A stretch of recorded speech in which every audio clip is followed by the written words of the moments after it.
কতটা সুন্দর লাগছে দেখুন কাঁচাগোল্লাগুলো। দুধ বা ছানা ছাড়াই যে এত সুন্দর কাঁচাগোল্লা হয় আপনারা কিন্তু বিশ্বাসই হবে না না দেখলে। আর দেখুন একবার কাঁচাগোল্লাগুলো কতটা সুন্দর হয়েছে আর কতটা মজার হবে খেতে, আপনারা নিশ্চয়ই দেখেই বুঝতে পারছেন। নমস্কার বন্ধুরা, প্রতিদিনের মতন আরেকটা দুর্দান্ত রেসিপি নিয়ে হাজির হয়ে গেছি। আজকে আমি আপনাদেরকে বানিয়ে দেখাবো কোনো রকম দুধ বা ছানা ছাড়াই একদম প্রাণহারা কাঁচাগোল্লা। পুরো দোকানের মতন খেতে কিন্তু অসম্ভব মজার হয়। ঝটপট যদি কোনো রকম মিষ্টি খেতে ইচ্ছে করে আপনারা কিন্তু এরকম কাঁচাগোল্লা বানিয়ে নিতে পারেন, খুবই সুন্দর হয় খেতে। তো চলুন আমি কাঁচাগোল্লাটা বানানো শুরু করি। আশা করছি আপনার অনেক পছন্দ হবে, তো ভিডিওটা পুরোটা না জেনে দেখবেন, আশা করছি ভালো লাগবে। তো আজকে আমি এই প্রাণহারা কাঁচাগোল্লাটা বানাবো সুজি দিয়ে।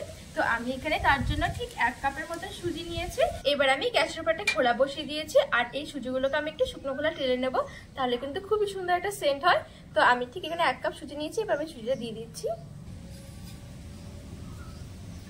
আপনারা চাইলে কিন্তু এখানে সুজিটা কমও নিতে পারেন, আবার কিন্তু বেশিও নিতে পারেন। এবার আমি একটু ভেজে নেব একদম আঁচটা কম করে।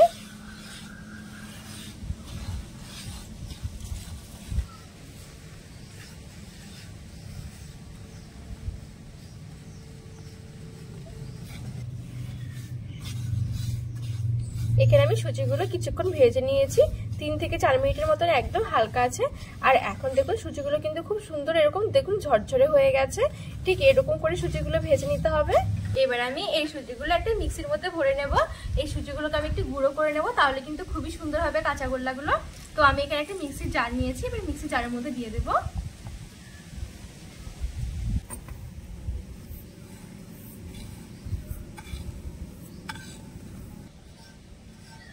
আর এই কাঁচাগোল্লাতে যত সুন্দর কিন্তু সুজির গুঁড়োটা হবে, একদম পুরো ফাইন গুঁড়ো করলে কিন্তু সেক্ষেত্রে খুবই সুন্দর হয় এই কাঁচাগোল্লাগুলো খেতে। তো এইবার আমি মুখটা লাগিয়ে একটু ভালো করে গুঁড়ো করে নেব। তো এইখানে আমি খুব সুন্দর করে দেখুন সুজিটা গুঁড়ো করে নিয়েছি। এবার আমি এখানে একটা থালার মধ্যে নিয়ে নিচ্ছি। এবার খুব সুন্দর একটা ফ্লেভারের জন্য আমি এখানে একদম সামান্য একটু এলাচের গুঁড়ো নিয়েছি। তো এবার আমি এলাচের গুঁড়োটা দিয়ে দেবো। এবার আমি দিয়ে দেবো গুঁড়ো দুধ। এই গুঁড়ো দুধটা কিন্তু অবশ্যই দিতে হবে, এই গুঁড়ো দুধটাই কিন্তু কাঁচাগোল্লাগুলোর টেস্টটা আনবে আর খুবই সুন্দর হবে খেতে। তো আমি এখানে গুঁড়ো দুধটা নিয়েছি, যতটা আমি সুজি নিয়েছিলাম ঠিক 4 ভাগের 3 ভাগ আমি এখানে গুঁড়ো দুধ নিয়েছি, মানে একটু বেশি করে নিয়েছি। তো এবার আমি এই গুঁড়ো দুধটা দিয়ে দেবো। তো আমি আবারও বলছি 4 ভাগের মানে সুজির 4 ভাগের 3 ভাগ কিন্তু আমি গুঁড়ো দুধটা নিয়েছি। এবার আমি একটু হাত দিয়ে ভালো করে মিশিয়ে নেব। এখানে শুকনো জিনিসগুলো একটু ভালো করে মিশিয়ে নিয়েছি। এবার আমি এক সাইডে রেখে দেব। এবার আমি একটা খোলার মধ্যে দিয়ে দেব 1/2 কাপের মতন চিনি। আর আমি একদম সামান্য একটু জল দিয়ে একটা চিটচিটে শিরা তৈরি করে নেব। এখানে জলটা কিন্তু আমি বেশি একটা দিইনি।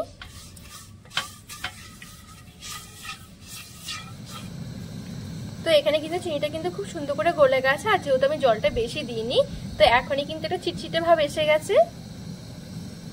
এবার আমি এই সময় গ্যাসের আঁচটা বন্ধ করে একটু ঠান্ডা করে নেব, হালকা একটু ঠান্ডা করলে কিন্তু হয়ে যাবে। তো এখানে কিন্তু হালকা একটু ঠান্ডা হয়ে গেছে চিনি শিরাটা, মানে কিন্তু দেখুন এখন কিন্তু হাত দিয়ে ধরা যাচ্ছে। ঠিক এরকমই একটু ঠান্ডা করে নিতে হবে। এবার যে আমি দেখুন এখানে যে আগে আমি শুকনো জিনিসগুলো একসাথে মেখে রেখেছিলাম, এবার এখানে দিয়ে দেব। দিয়ে আমি একটু হাত দিয়ে ভালো করে মেখে নেব। অল্প অল্প করে দেব, একবারে কিন্তু দেব না।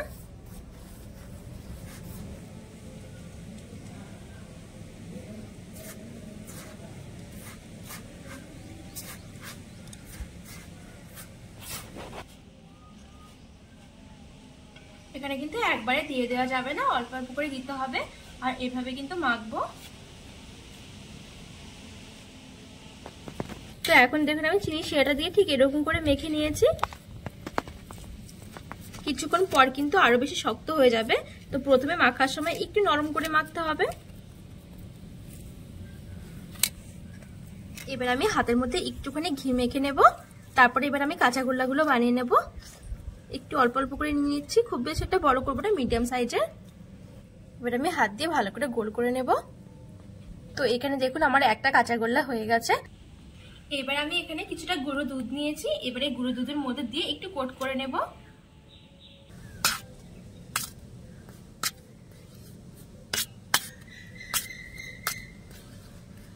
তো এখানে দেখুন আমি খুব সুন্দর করে কিন্তু কোট করে নিয়েছি।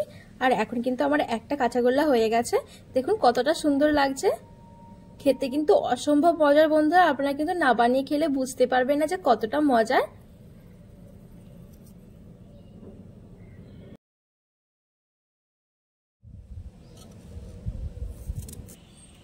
সবগুলো কাঁচাগোল্লা ঠিক আমি এরকম করে তৈরি করে নেব। আপনারা হয়তো ভাবতে পারেন যে সুজি দিয়ে এরকম কাঁচাগোল্লা কিরকম লাগবে আবার খেতে। আপনারা একবার তো বানিয়ে দেখুন, তারপরে খেয়ে বলবেন যে কেমন হয়। অসম্ভব মজার হয় বন্ধুরা। আপনারা চাইলে কিন্তু এই কাঁচাগোল্লাগুলো অনেকদিন রেখেও খেতে পারবেন। তো আমি আগে দেখুন এখানে গোল্লাগুলো বানিয়ে নিয়েছি, তারপরে এখানে গুঁড়ো দুধের মতো কোট করছি, নাহলে পরে একটু শক্ত হয়ে যায়, যেহেতু আমি চিনি সেটা দিয়ে বানিয়েছিলাম। তো খুবই সুন্দর হয় খেতে, আর দেখতে কিন্তু অসম্ভব মজার লাগে।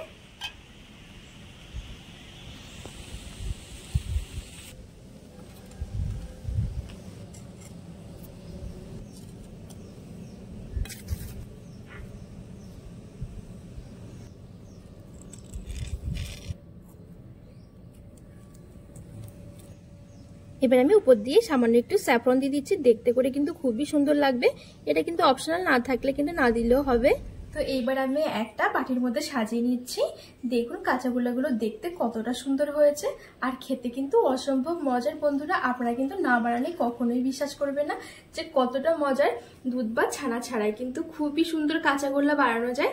আপনারা কিন্তু না দেখলে বিশ্বাসই হবে না যে এত সুন্দর কাঁচাগোল্লা হয় দুধ বা আবার ছানা ছাড়াই। এই দেখুন বন্ধুরা, আজকে কাঁচাগোল্লা রেসিপিটি কেমন লেগেছে অবশ্যই কিন্তু কমেন্ট করে জানাবেন। আর আপনার বাড়িতে একবার হলেও এভাবে বানিয়ে দেখবেন, খুবই সুন্দর হয় খেতে। তো রেসিপিটি ভালো লাগলে অবশ্যই চ্যানেলটিকে সাবস্ক্রাইব করে একটু পাশে থাকার অনুরোধ রইল।